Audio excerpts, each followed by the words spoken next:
Bronco Fanatics, Keith with Rising Phoenix Bronco here, and today we're talking about the DEI Floor and Tunnel Heat Shield 2. I know, a mouthful, but let's talk about what we're doing.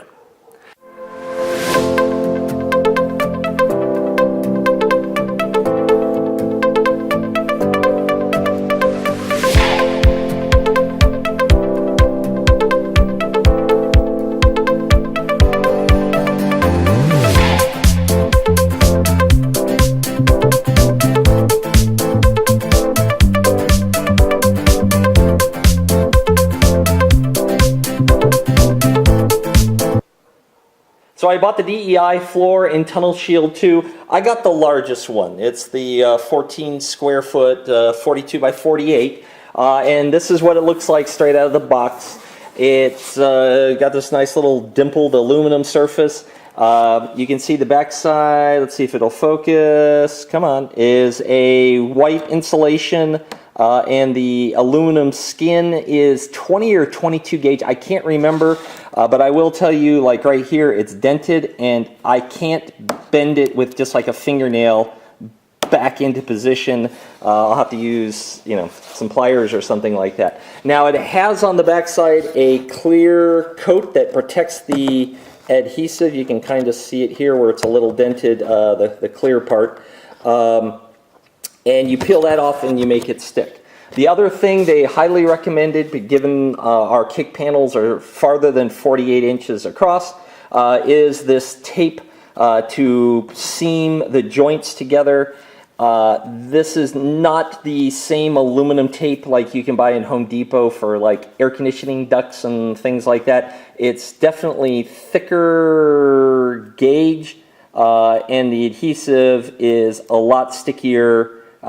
It's more like a duct tape stuff, and I'm assuming this, it definitely, when you look at it, you can kind of see the texture of duct tape underneath there. It definitely is stickier than the other stuff that you can buy at Home Depot.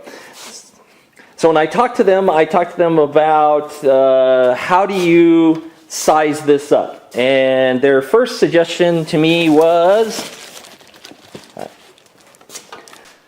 all right, for installment, you're supposed to either put the panel in place and cut it. Well, that's not going to work with a sheet that big and as much territory with the slats, mounts for the firewall to the inner fender. So then they said take cardboard and cut it to match each of the panels that you want to cover. Well, I've done some of that, but the problem is like this one. I'm off by 3/8 of an inch. Well, that's useless, garbage.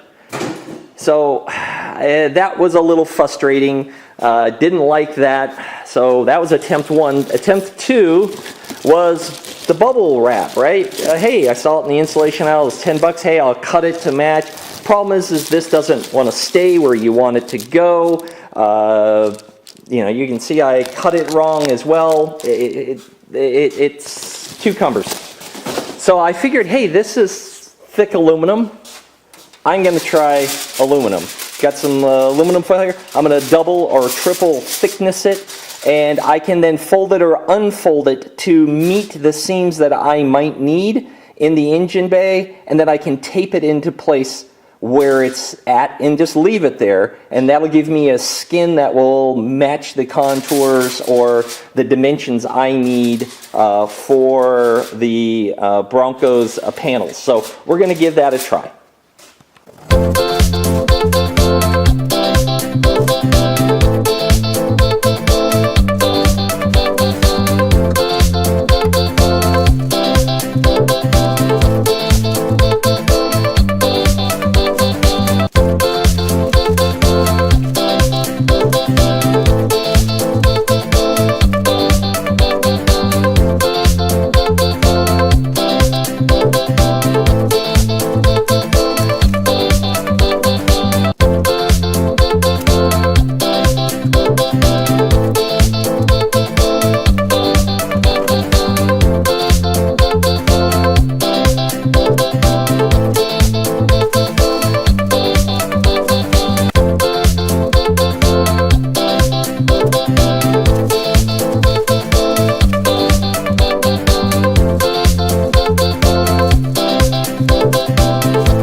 Okay, we're underneath. I have taped it all up. Orange seams indicate key bends. Obviously, this brace here underneath the firewall is the one that's going to be tricky to bend and work around. I mean, we're turning a three-dimensional object into 2 dimensions, right? Flat. So where you put your cuts and your seams are going to be really important. Orange indicates key seams. I need to tape right through here. And then I need to, and the green ones mean, hey, if I've got extra, I can wrap it more in that direction rather than cut it and have it just go to waste. I mean, yeah, if I could bring this flap all the way out here and hide it a little bit behind the frame, that would even be cooler. Okay, here you have it out of the engine bay. The backside where I had taped it, you know, each of my little pieces to make it hold, proves to be a pain in the butt to get it out of there, but you can see how, you know, it all lays out dimensionally now. So now I think the real trick is figuring out which part of this to cut and make your seams at. That's going to be the key. Okay, got it all laid out now how I think it needs to work. Got my dimensions. So right here, this would be a firewall. It drops, if you're standing at the windshield looking down, the hinges are towards your feet right here. And then firewall comes down, and this is the first angle down where the toe panel is.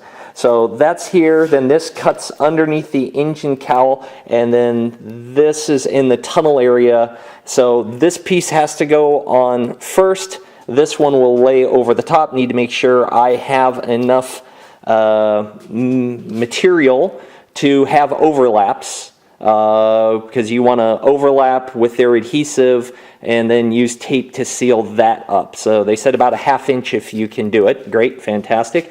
But this piece right here, I just measured it, and it is 62 inches side to side. The longest length, this piece is 42 by 48. But right here where you see this gap, in this gap is where the supports are for the inner fenders. So what I'm going to do is I'm going to make, this is from here to here is like 41 inches, 41.5 inches, and the sheet is 42 inches wide. So this panel here, here, here, here, and here will all be one piece. Okay, my daddy always said if you had your choice between being good and being lucky, go with lucky, and holy cow. When I lay this out, I've got it upside down just so we can see how the aluminum on the aluminum was too distracting. But the main front cowl from inner fender brace to inner fender brace is literally within 3/8 of an inch of the end of the material. So it's almost exactly perfect. Got to leave a little bit at top for my lip up onto the vertical part of the firewall. Engine tunnel cover area just barely fits in here. Got to leave a little space up top for my tabs to roll up so that the front piece can lay on top. Then I have my little kick panels, and you'll notice there's a slight overlap. So what I think I'm going to do is cut this somewhere in here. All right, doing a little test, cut out my first piece, and then I said, oh, okay, I'm not going to need this spot, so I took a little piece out of here to do a sample with. And what I found is, yeah, my Fat Mex metal shears cut right through the aluminum and the fabric pretty cleanly, and then take a regular pair of scissors to kind of bevel cut underneath. I had originally scored it with like a razor blade to see if that would work better, and you can see where I went right through the aluminum right here. So don't want to score it. I think you just want to bevel cut with a pair of scissors and then roll it over. Now, I'm using my old vent box from the side of the garage. It's trash. It's rusty. I just wiped it off with a paper towel. Nothing more than that. And this is the metal plastic side. I think it's the metal side. It's rusting. It must be metal, huh? All right. So put the square on it, and yeah, if you hold the square and you move it, you can see it flex just a little bit, but I think if you look, you can actually see the outer layer is shifting, the inner layer is not. And, you know, I mean, how much weight are you going to be putting on this? Not a whole heck of a lot. I'm still going to column when I get done putting this all in. About, I don't know, maybe a bead of silicone right along the edge here, just some clear silicone just to help seal that in so water doesn't get inside in between and start smelling nasty. I don't know, but I'll talk to him and I will let you know when we get it all. Okay, I've got my key center square and I know everything radiates out from this guy. I get this guy right, everything else I can cut, trim, manipulate to get it in there. So what I did was I flipped it over, laid down some of this extra bubble wrap that I had, and cut a square and made sure it was an absolute square. And then I went underneath and it fits perfectly. That's where it goes, right behind, top dead center of the tunnel. And this lip right here is the lip coming up out of, right at the bottom of the floor plan, the brace that runs through there. So, and believe me, I wish that brace was somewhere else, but that's where it is. So I laid this back down, the template back on the aluminum side of my template, drew a couple of dots, poked through with a little scribe, and put some nails in, drew a box. Because what I'm going to do is I'm going to trim out just this square so I can pull the plastic off of it and stick that up to the engine top of the tunnel, and then I can manipulate and trim everything from there. Truly custom work, but that's Broncos. Okay, I scored the back side so I can pull the plastic off. I reversed the nails so that they're protruding up to this side, and you can see they just sit in the corners. For the record, then they are, oh no, you gotta hold it on the 8.5 by 10 3/16 is that the square of that panel. And obviously, given the thickness of the material, it's gonna be more of a guess anyways. Interesting thing is this piece right here does have an arc to it. When you look at the sheet metal, that's where the flat of the transmission tunnel arcs down to the seat. So this is arcing down, and then this is where your seats are at. So that's where this piece is going to go. So what I'm going to do is, knowing that this arcs and cuts, I'm just going to cut up to the nail through here. I know I'll have to trim it when it's underneath. Same thing for this guy. I'll trim him once he's down, but I'm going to cut just some relief cuts so I can get this guy into position. Okay, after several dozen trial fittings, you can now see how it's actually kind of easier once you're working with this thick aluminum, which makes me think really thick aluminum for your pilot project may be a better thing. Get like that heavy duty stuff. So I've got it cut now where it needs to go. I have started to pre-peel the panels because these things, to get them started, are something else. So I'm going to pull the panel out of the, I'll call it the key square first. It'll go in like that. Then I'll put the two sides, and the sides are just this piece and this piece. I've got an incision along here to cut the plastic because I don't want those flaps to go down until I've got the other piece that mates up against it ready to go. So that's kind of the plan there. Same thing, this guy isn't in yet. He's actually, so it's piece 1, piece 2, piece 3, piece 4, piece... Okay, got the piece number 1 in. I don't have these, this is the firewall support brace, and it is not down yet because I wanted to see, but it comes out pretty dang close. For eyeballing it, you know, that came out pretty good. You can see it comes out pretty smooth. Got a little bit of a lip over here. My one mistake was right here. You can see my black marks of the ink pen, and I just didn't account for the bend here from the brace underneath the seats.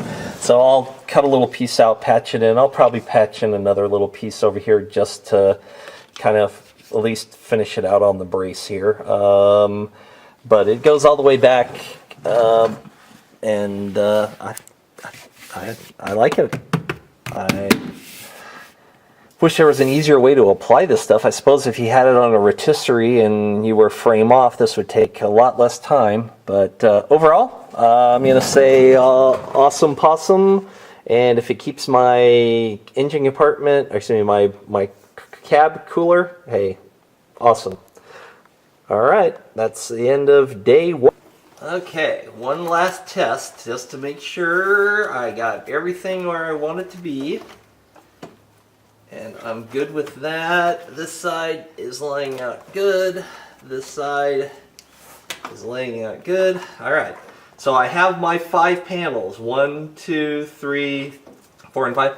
I perforated the plastic between the panels, just ran a razor blade lightly on it. I didn't want to cut my insulation on the backside. That would kind of be counterproductive. Now that's noisy stuff.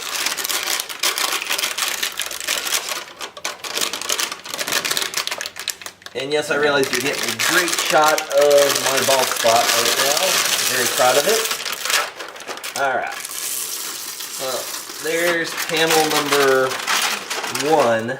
And the key is when you set this, that's kind of it. It's not gonna move a whole heck of a lot. See, it's already touched and not exactly where I wanted it, but all right. Yep, once it touches, man, it's done. It's not going anywhere. I've read reviews online where people are like, oh, it didn't stick. Well, you must have had some dirty ass paint, because this stuff is on here. And you want to rub it and get all of it in contact. And then I'm working my way into the seam here.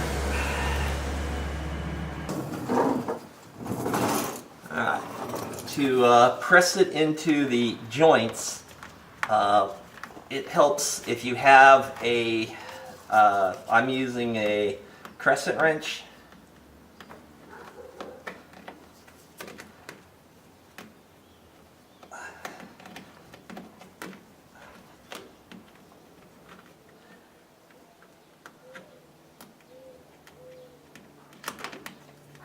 Just to give it that little extra grab.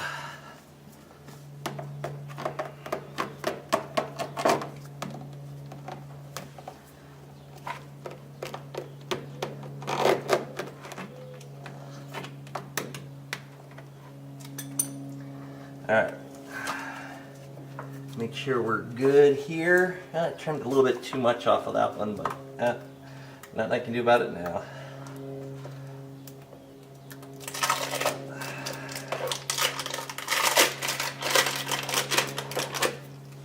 So once again, this is actually panel number 3 on my numbering.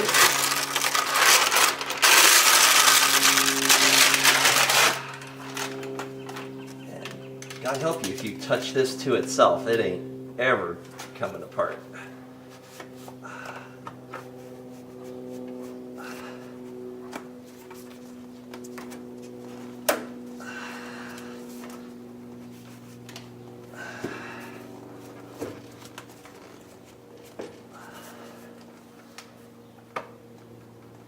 All right, much easier.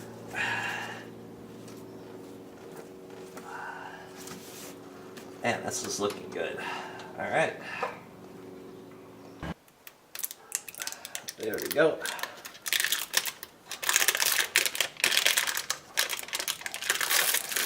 So I've got a cut right along where it folds and goes to the horizontal.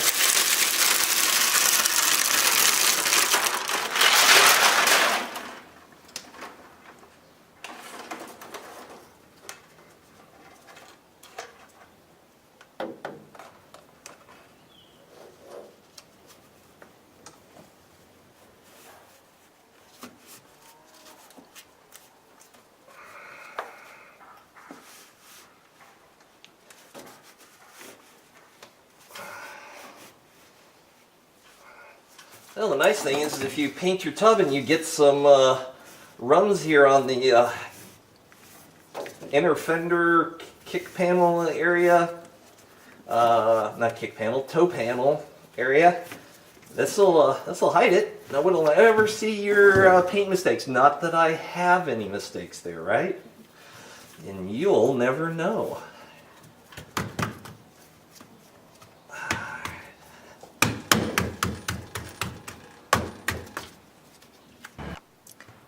Okay, the DEI heat shield is now in, all taped up. You can see over here, you know, I kind of, well, this is my inner fender, by the way, it's just taped. I haven't untaped it yet. So overall, I am thrilled with the result. I'm glad I did it. Things you should know. First of all, I would do it differently. I'm okay with this panel right here. I don't think there's a better way to do it. This tunnel here is kind of a pain in the butt. And then, you know, I end up with some funky seams and stuff like that. So I would do is I would be going from here to here, and then I would get another piece and I would go from over by the gas tank, my auxiliary tank, if you don't have one, go all the way across as far as you can, and then go all the way over there. And then those wings out here would act like your radiator to get rid of your heat, as well as just reflecting. So I would do one sheet in here, one sheet in here, and then I would just cut a cap piece to go along this cross member and tuck it under. I think that would be a cleaner install. Obviously, if you can do this while it is off the frame on a what do they call that, carousel, oh yeah, this would be so much easier. Gravity would be working with you instead of against you. But overall, I think it looks good. I like the heat shield. I like how it looks. I like how it's fit and sticking and all that good stuff. So I give that an A. The tape, I'm going to give it a B. I mean, it's doing its job, but it literally, when you get in and look at it, it is kind of like duct tape that's silver. It's got no give to it, so it doesn't bend. You can't, you know, tuck it into the dimples, if you will. You know, if it was pure aluminum, I don't know what the viability of it would be in the long run, but it's a B. I'm not wild about the tape, you know, but overall, when you stand back and look at it, I think it's a good look. Okay, here's what it looks like from the engine bay side with no engine. I think it looks pretty dang good. I like it. I'm going to give it an A overall. Glad I did it. Not wild about the tape, but, you know, you don't really see the tape. So, you know, unless you're down in there micromanaging, you're not going to see it. So I think overall that's a good thing. Mainly did it for the heat. Keeping it out of the cab here in Arizona, big thing. So that's hopefully you can learn from what I did, do a better job, and make your truck the truck that you want. And as we finish up with all of our videos here at Rising Phoenix Bronco, remember, Broncos were made to be driven, not sit in garages.